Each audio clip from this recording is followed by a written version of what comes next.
This question, I think, is not so relevant to Perlis. Oh, that's irrelevant Because to what? Perlis is very clear, culture and religious. But Oh, this really? question, yes, very Really? clear. Yes. I am moving. Alhamdulillah. I am moving here. If this is really You're very welcome. clear, yeah, but you need to change your temperature. I'm just kidding. Okay, so the question is, Shika, I'm becoming an obedient daughter to my mother. But how do we maintain our Islamic principles, especially when there's a thin line between hers and mine, especially cultural practices? Another very good question.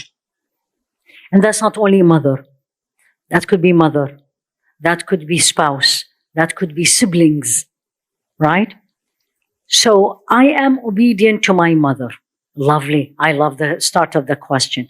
But obedient in what? Is there disobedient to Allah? Or there is not? If there is no disobedient to Allah, let's say, give me an example of a culture here between mother and daughter so I can answer it very relevant. Can you? Give me a culture. Culture. See, I don't know it.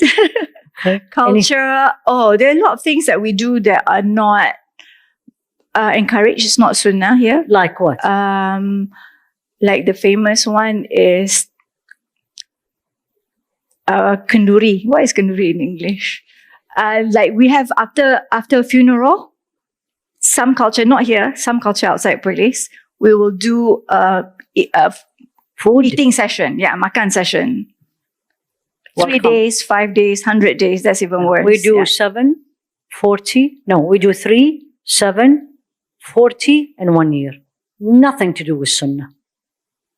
Because the sunnah is actually not the people who lost the loved one feed you. You need to feed them. Because they are, that's what he said, ala Ja'far.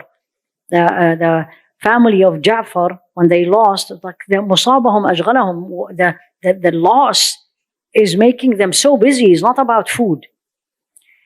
So if my mom, I'm obedient, and my mom is going to ask me to do something cultural, I mean, that is absolutely disobedient to Allah.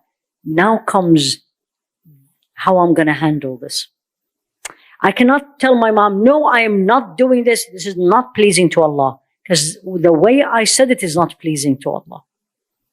وَلَا تَقُلْ لَهُمَا أُفٍّ. Don't speak to them in a harsh way.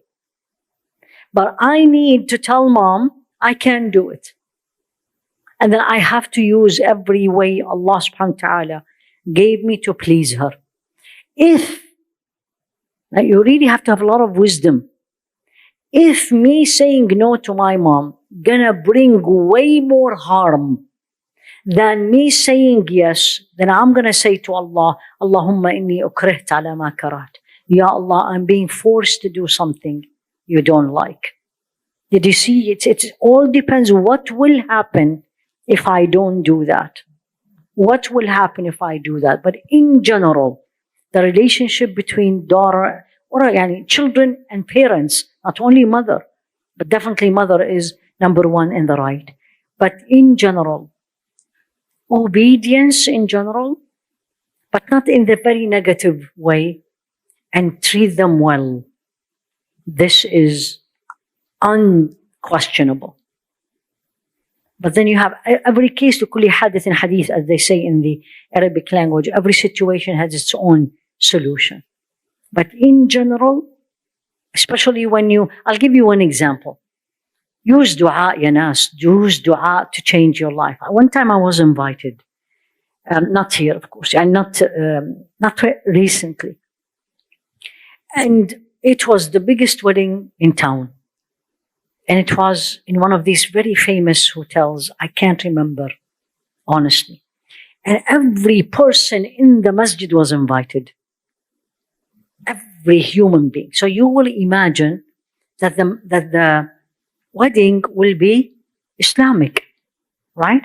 So I entered, there is a huge hall, way bigger than this one, just for the reception. And I start seeing things I don't like. I didn't feel comfortable. I didn't feel this, I should be here. At this point, I was still doing my private practice. Yani I still on call. They can call me in a minute. And literally, I made a dua. Ya Allah, get me out of here. Because if you leave, it's inappropriate. You hurt them. And you don't want to do this to people. But if I'm staying, I'm disobeying Allah. And I said, Ya Allah, get me out of here. Within 5 minutes, the pager, at that time we still had pagers, the pager went on. And I said, please excuse me, I have to leave. Done. So you always have to think, it's not only pleasing to Allah, but if I am not going to do this, what is the sequences of it? Especially with parents. So you have to handle it very, very gently. Sometimes you don't have to say anything. Sometimes wait. Sometimes say, I'll think about it. I'll get back to you. All this gives you time and build the connection with Allah to take you through it. We only have 10 minutes left, so I'll just ask you one more question. Are we having the book signing? At the end at 4 o'clock. Okay. Okay. What is the fine line between being patient and standing up for yourself? There is no difference. You're patient in the way you speak. You're patient in the way you respond, but you're standing up for your right. Yani, standing up for my right doesn't mean I'm going to shout or I'm going to use unpleasant languages. But standing up for my right, but being patient, meaning, number one, I'm not going to judge to assumptions. I'm not going to get upset right away. I'm not going to send text message rude. I'm not going to call somebody 10 times because they did not answer me one time. Maybe they didn't see it. Maybe, and I always say to myself, please forgive me. Maybe they are in the bathroom and they didn't see it. And why do you have to be very upset so quickly? Stand up for your right in the best polite way. And by the way, this is the most effective way. When you are strong, when you're composed, when you're saying what pleases Allah, but the front of you person knows very well. Like as simple as, you know what? I'm not going to answer because this is not pleasing to Allah. And you leave. This is one of the strongest moments you can do. You stood up for yourself. You answered the way it pleases Allah. And you made the person in front of you, he or she, feel this is small. So they absolutely are together.